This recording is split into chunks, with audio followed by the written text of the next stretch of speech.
అదేవిధంగా ముఖ్యమంత్రి గారు ఎంతో ప్రెస్టీజియస్గా తీసుకున్న ప్రోగ్రాం పేదలందరికీ ఇళ్ళు. ఈ ప్రోగ్రాం కింద 3 సెంట్లు రూరల్లో, 2 సెంట్లు అర్బన్లో ఇచ్చే కార్యక్రమాన్ని చేయబోతున్నామని చెప్పేసి మనం చేస్తాం. మార్గదర్శకాలను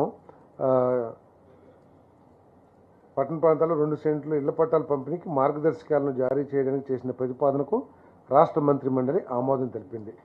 దీంట్లో ఏంటంటే ఎలిజిబిలిటీ క్రైటీరియా ఒకటి మంత్రి మండలి దృష్టికి తీసుకురావడం జరిగింది.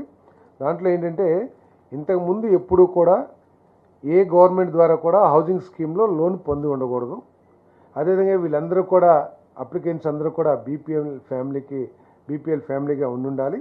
అంతేకాకుండా వాళ్ళకు కంపల్సరీగా ఆధార్ కార్డు ఉండాల్సిన అవసరం ఉంది. మెట్ట ప్రాంతం 5 ఎకరాలకు మించి ఉండకూడదు, మాగాణి ప్రాంతం 2.5 ఎకరాలకు మించి ఉండకూడదని చెప్పేసి నేను మనవి చేస్తా ఉన్నాను. అదేవిధంగా గతంలో ఇళ్ల స్థలాలు ఇచ్చారు. కొన్ని వేల మంది, లక్షల మంది వారిచ్చిన లేకపోతే వారు సెలెక్ట్ చేసిన లేఅవుట్లు నివాసయోగ్యం కాదని, లేకపోతే కొన్ని చోట్ల లో లయింగ్ ఏరియా ఆల్మోస్ట్ చెరువుల్లో ఇచ్చారని, లేకపోతే బరియల్ గ్రౌండ్స్ పక్కన ఉన్నాయని చెప్పేసి చాలామంది అసలు ఒక్క ఇల్లు కూడా కట్టుకున్న దాఖలాలు లేవు. కొన్ని లేఅవుట్స్, కొన్ని వేల లేఅవుట్స్లో వాళ్ళందరికీ కూడా ఇంతకుముందు ఇచ్చిన ఎలకేషన్ రద్దు చేసి వారికి మళ్ళీ తిరిగి అర్బన్లో అయితే 2 సెంట్లు, రూరల్ అయితే 3 సెంట్లు. ఎందుకంటే కొంతమందికి నివాసం ఒక చోటు ఉన్నారు, ఎక్కడో 30-40 కిలోమీటర్ల దూరంలో ఇచ్చారు.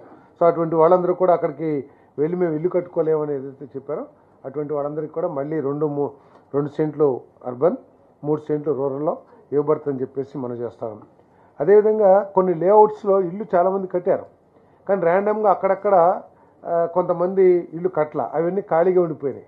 వాటి మూలంగా దోమలు కానివ్వండి, లేకపోతే డ్రైనేజ్ వాటర్ కానివ్వండి, అవన్నీ నిలబడటం, పక్క ఇళ్ళ వాళ్ళకి ఇబ్బందికరంగా ఉండటం, ఆ ల్యాండ్ ఓనర్స్కి ఏమో ఇంట్రెస్ట్ లేకపోవడం అక్కడ కట్టడానికి, రకరకాల కారణాల మూలంగా అవన్నీ ఉన్నాయి. కాబట్టి ఆ అలాట్మెంట్ క్యాన్సిల్ చేసి మళ్ళీ ఎవరైతే ఇల్లు కట్టుకోవడానికి సుముఖంగా ఉన్నారో వాళ్ళకి తిరిగి అలాట్ చేయబడుతుందని చెప్పేసి కూడా నేను ఈ సందర్భంగా తెలియజేస్తా ఉన్నాను. అంతేకాకుండా కట్టిన వాళ్ళకి కాదు, ఇళ్ల స్థలం ఇచ్చినప్పుడు 4 ఇళ్ళు ఉన్నాయి, 3 కట్టారు, ఒకటి ఖాళీగా ఉంది.